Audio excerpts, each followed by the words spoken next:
Hi, my name is Eddie, and I am a therapist who specializes in trauma, stress, and anxiety.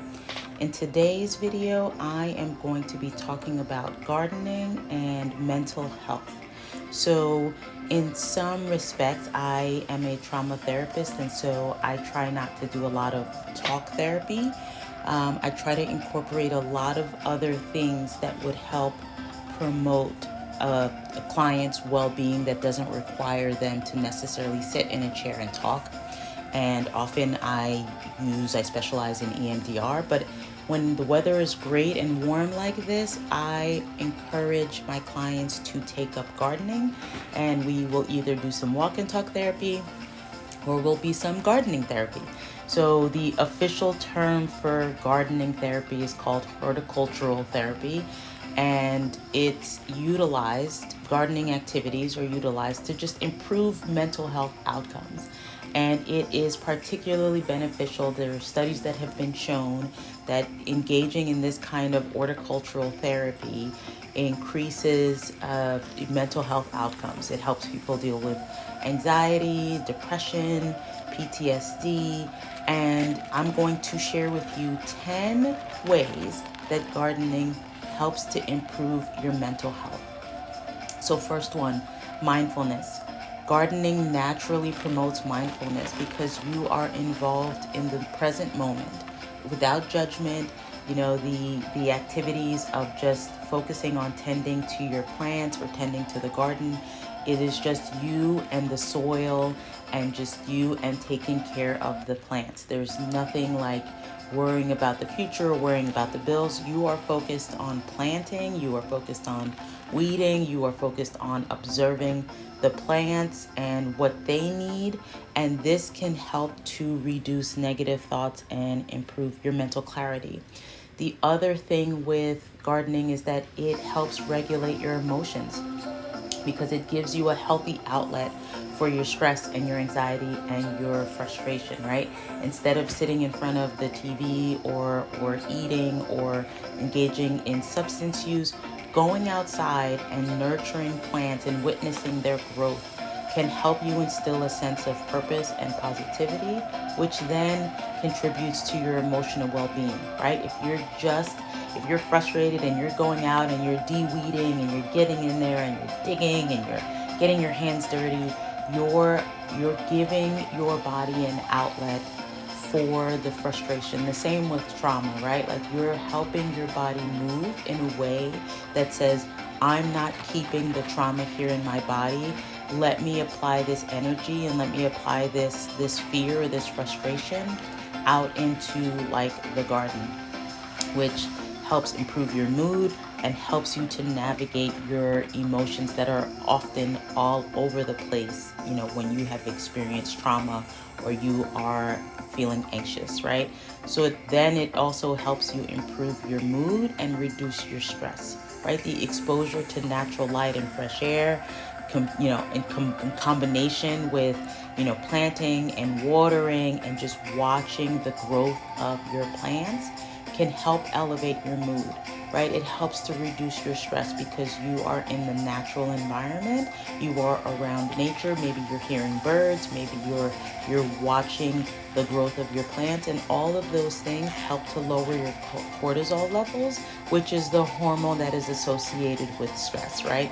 And what comes after reducing your hormone levels, your cortisol levels, is a feeling of relaxation and calmness, which then leads to the other benefit of gardening therapy is that you improve your sleep, right? When you are engaging in physical activity and spending time outdoors and helping to regulate your emotions, you then can better sleep. You can improve the sleep quality, right? Because the gardening aspect promotes relaxation and reduces stress.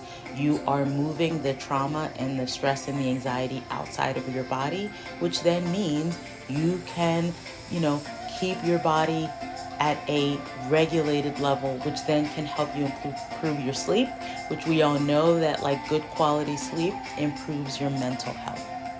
So incorporating that level of physical activity helps to reduce your emotions and your feelings and the traumas and the stress, and it puts it into something external, which then allows you to sleep. The other benefit, which it ties in, is physical exercise, right? It's a form of physical activity that just incorporates a range of different movements. Whereas maybe, an exercise, everyone says that exercise is important, especially for mental health. If you're doing something like running or lifting weights, you may only be focusing on one or two body parts. Whereas when you're gardening, you're incorporating a wide range of movements, a wide range of muscles, and the digging and the planting and the bending and the lifting and the reaching over and the harvesting. You're allowing your body to move in ways that, again, helps to fatigue the body, helps to relieve the stress, helps to reduce your cortisol levels, and that it helps you to improve your mood. So physical exercise is always something that is supported in trying to improve your mental health. The other benefit to incorporating gardening into your life is that it allows you to connect with nature. Being in a garden environment, I just wholeheartedly believe it, and I think there's studies to back it up, that says that connecting with nature helps you feel less isolated. It promotes a sense of interconnectedness to the natural world. It's a connection to something other than yourself. Gardening also takes your attention away from yourself and gives the attention to your plants. You can't necessarily be boo-hooing and feeling terrible about your life if you're sort of like, I have to take care of these plants and I have to nurture my garden and I have to, focus my time and attention to their well-being.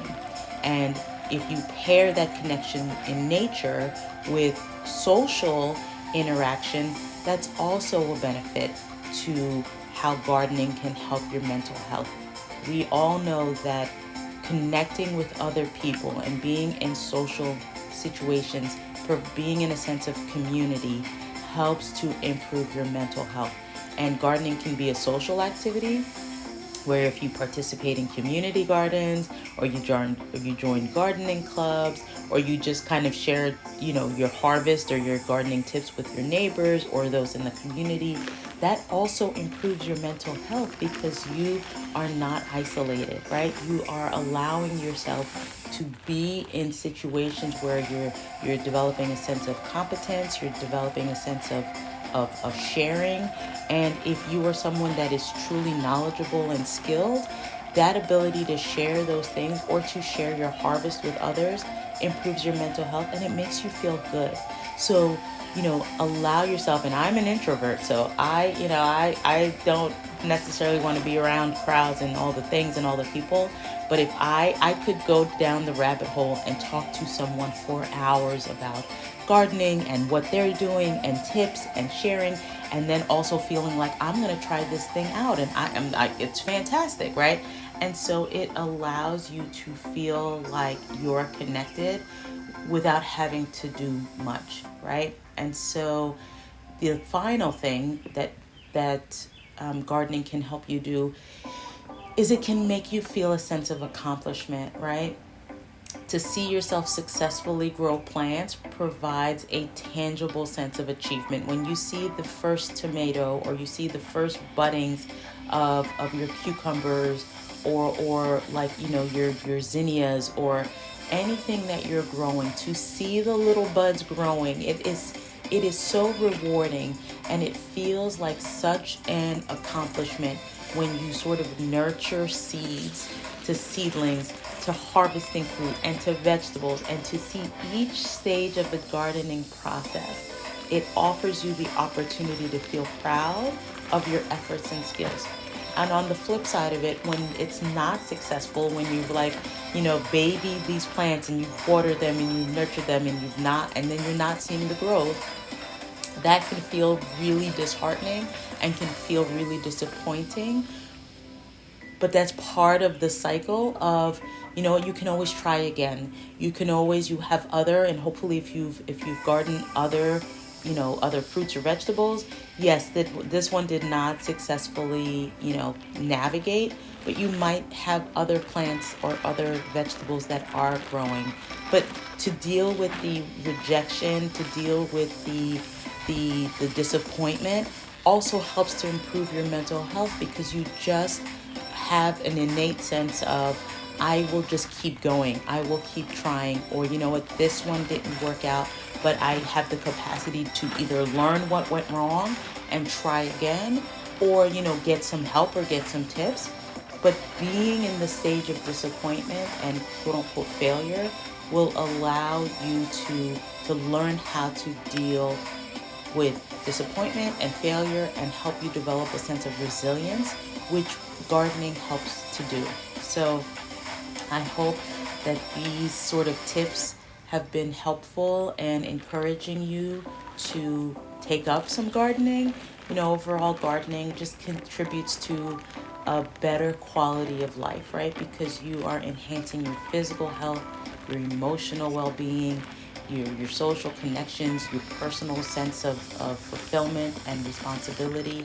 And it just provides a holistic approach to improving your mental health, besides just sitting with your therapist or taking some medication. Incorporating these other things can be game changing, life changing. So I hope this was helpful. I would love to hear what tips that you take on, or what you try if you do try to garden. I would love to see a picture. I would love to hear how you're going, and I will see you in the next video. Take care, guys. Bye.